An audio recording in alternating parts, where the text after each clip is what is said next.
lain lubuk, lain ikannya, lain padang, lain belalangnya. Pepatah tua ini menjadi gambaran terhadap keanekaragaman budaya di Maluku. Masing-masing kawasan ataupun negeri memiliki adat dan budaya yang berbeda.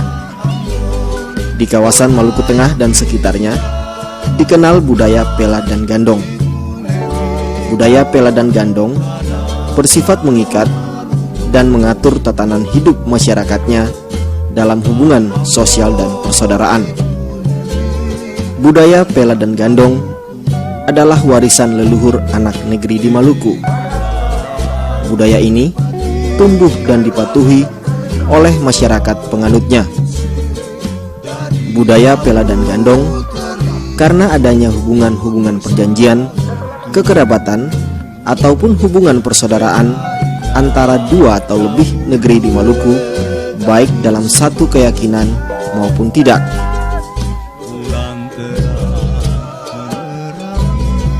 Budaya Pela terbentuk karena adanya perjanjian ataupun prinsip senasib dan sepenanggungan antara dua atau lebih negeri di Maluku. Mereka saling membantu dan melindungi dalam kondisi apapun juga. Ada banyak jenis hubungan Pela di Maluku, seperti Pela tanpa siri dan Pela darah. Budaya Pela bersifat mengikat dan tidak boleh dilanggar oleh masyarakatnya. Jika ada di antara mereka yang melanggar, maka yang bersangkutan akan dikenai sanksi adat. Sementara budaya Gandong adalah hubungan persaudaraan seseorang atau lebih negeri di Maluku yang terbentuk karena ikatan darah.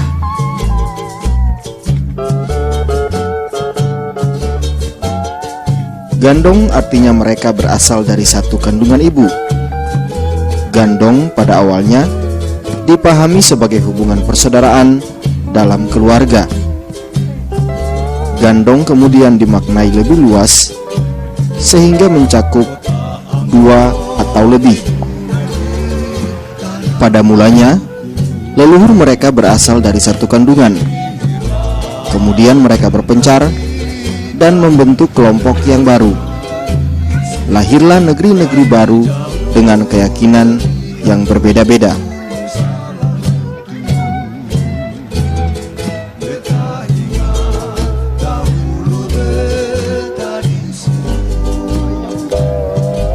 Tidak heran ada masyarakat adat negeri yang berbeda dalam satu gandong, memiliki keyakinan yang berbeda-beda. Budaya ini tidak membatasi adanya perbedaan keyakinan. Agar budaya Pela ataupun Gandong tetap lestari dan dikenang selalu dari generasi ke generasi, maka diselenggarakan acara adat yang dikenal dengan nama Panas Pela ataupun Panas Gandong. Acara tersebut wajib diikuti oleh anak cucu negeri yang terikat dalam budaya dimaksud, seperti yang dilaksanakan oleh negeri Rumakai dengan negeri Rutong. Kali ini pelaksanaan Panas Gandong antara kedua negeri tersebut berlangsung di negeri Rumakai. Panas Gandong dilaksanakan secara bergantian oleh negeri yang bersangkutan sesuai dengan kesepakatan mereka. Pelaksanaannya berlangsung dalam kurun waktu yang telah ditentukan bersama. Masyarakat dua negeri yang memiliki hubungan satu darah ini menyadari betul pentingnya menyerap nilai-nilai persaudaraan sebagai sumber kekuatan. Hal itu terungkap dalam prosesi Panas Gandong masyarakat Rumakai Rutong yang dipusatkan di negeri Rumakai. Prosesi Panas Gandong dua negeri benar-benar menyajikan nuansa persaudaraan yang hakiki. Nuansa persaudaraan itu bahkan sudah terendus sebelum masyarakat dua negeri bertemu dan berkumpul di negeri Rumakai dalam semangat Panas Gandong.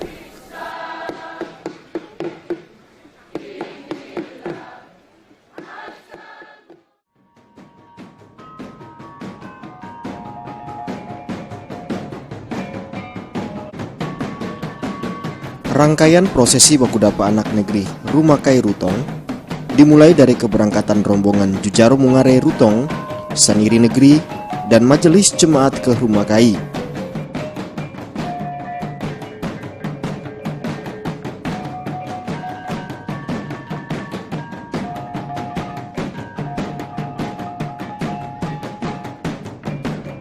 dengan menggunakan kendaraan laut khas leluhur yakni Gosepa.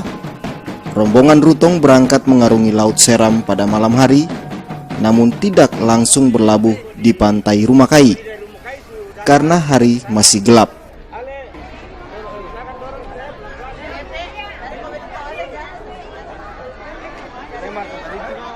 Sambil menunggu terbitnya matahari, rombongan Rutong menghentikan perjalanan di pantai Tihulale sembari mempersiapkan segala sesuatu sebelum menginjakan kaki di Rumakai. Pantai Tihulale memang merupakan tempat yang biasa dijadikan sebagai tempat berias dan mengenakan pakaian adat oleh leluhur Rutong sebelum masuk ke negeri Rumakai. Pantai itu biasanya disebut Sei Putih.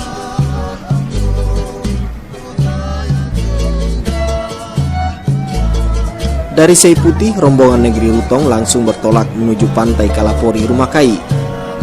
Gandong Rumakai yang sudah menunggu sejak matahari keluar dari peraduannya langsung menyambut kedatangan rombongan Rutong dengan berbagai kendaraan laut tradisional.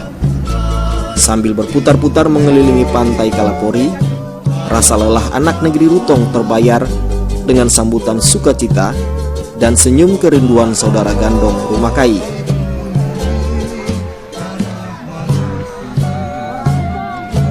Dengan rakit gaba-gaba, satu demi satu rombongan Rutong diturunkan dari Gosepa ke pantai Kalapori yang dipadati tua-tua adat dan masyarakat satu negeri.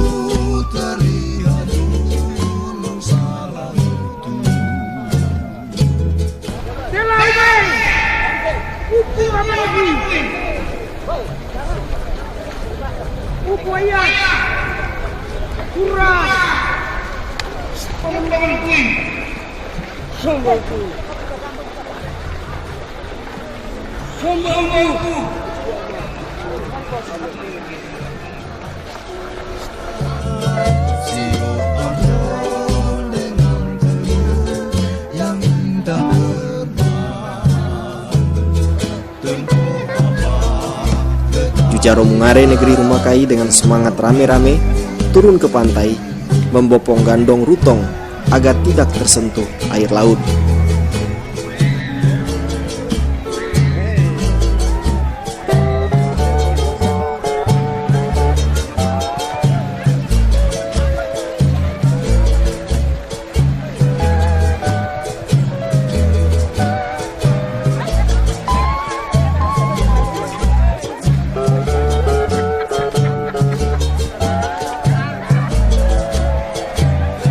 Adik gandong Rutong ternyata tidak datang dengan tangan kosong.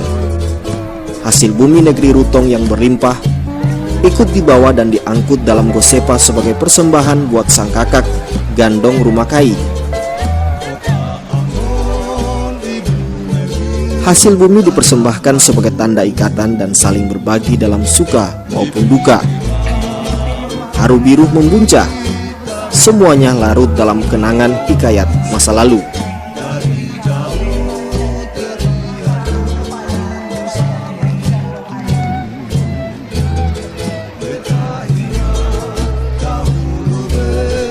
Memasuki negeri Rumakai, di gapura pertama menuju Baileo, Jujaro Mungare Rumakai menyambut kedatangan gandong Rutong dengan tarian penyambutan.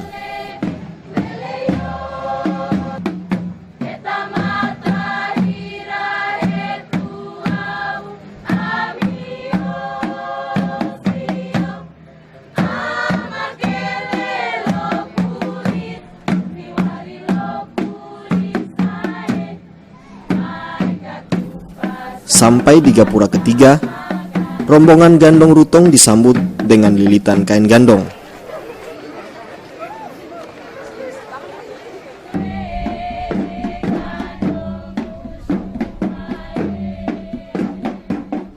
Mendekati Baileo, barulah rombongan Rutong disambut tarian kehormatan, yakni tari Cakalele, Amakele, Lori Malahitu, sebutan adat negeri Rumakai.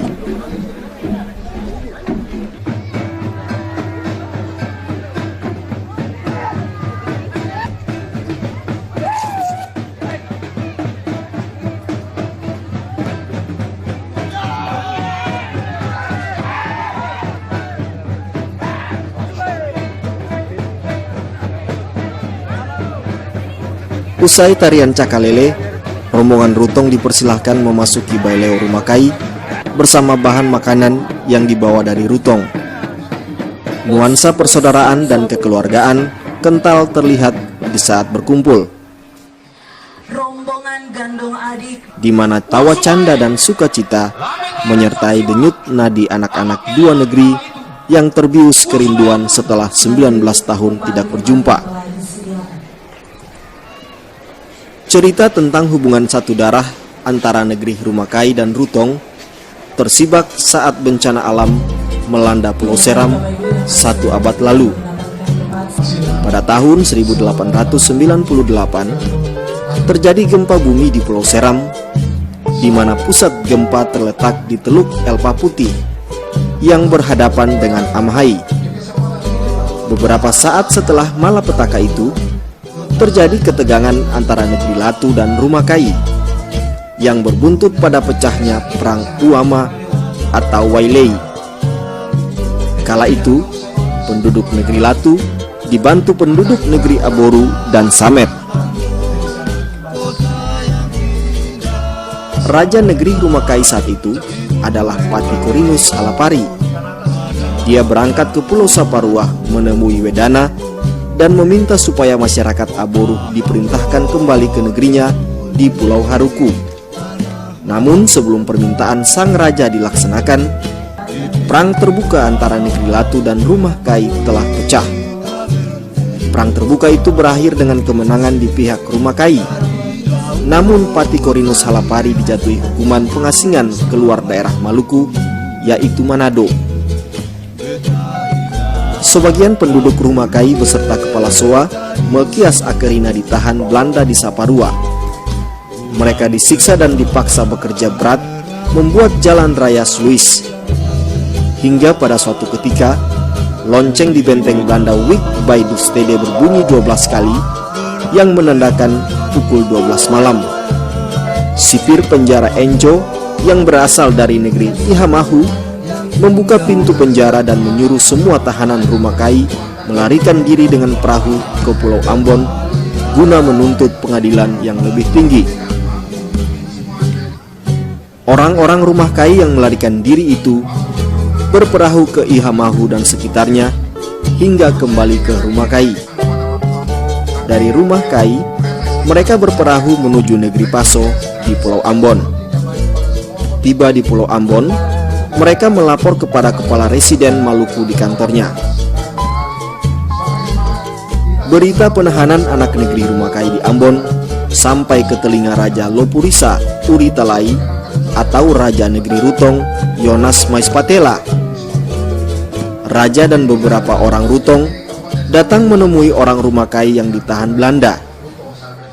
Menurut cerita, ada 2 orang dari Rumah Kai yang diperbolehkan tinggal di negeri Rutong sampai selesai persidangan. Ada pula cerita bahwa kabar ditahannya orang Rumah Kai kemungkinan disampaikan oleh perantaraan Abraham Lawalata yang dituduh menjadi pemimpin perselisihan antara negeri Rutong dan Hutumuri mengenai batas wilayah kedua negeri. Selama orang Rumah Kai ditahan di Ambon, penduduk negeri Rutong selalu mengirim makanan sagu yang diambil dari dusun Hatowul Nguring. Orang-orang yang berasal dari keluarga Maispatela dan Talahatu dikerahkan untuk menohok atau memukul sagu untuk orang-orang Rumah Kai yang ditahan. Setelah penduduk Rumah Kai yang ditahan dinyatakan bebas dari segala tuntutan, mereka pergi mengunjungi negeri Rutong untuk mengucapkan terima kasih atas segala bantuan yang diterima selama berada dalam tahanan. Dua bersaudara ini, adik dan kakak, harus bertemu dan membuat satu keputusan, ikat janji bagi anak cucu. Maka disinilah akan terjadi ketorang 5 tahun 1 kali. Tapi karena kondisi Maluku pada saat itu, ketorang saya bisa bikin apa-apa. Konflik Maluku pada saat itu, ketorang batasi kita punya perhubungan 5 tahun 1 kali itu. Sekarang baru terjadi.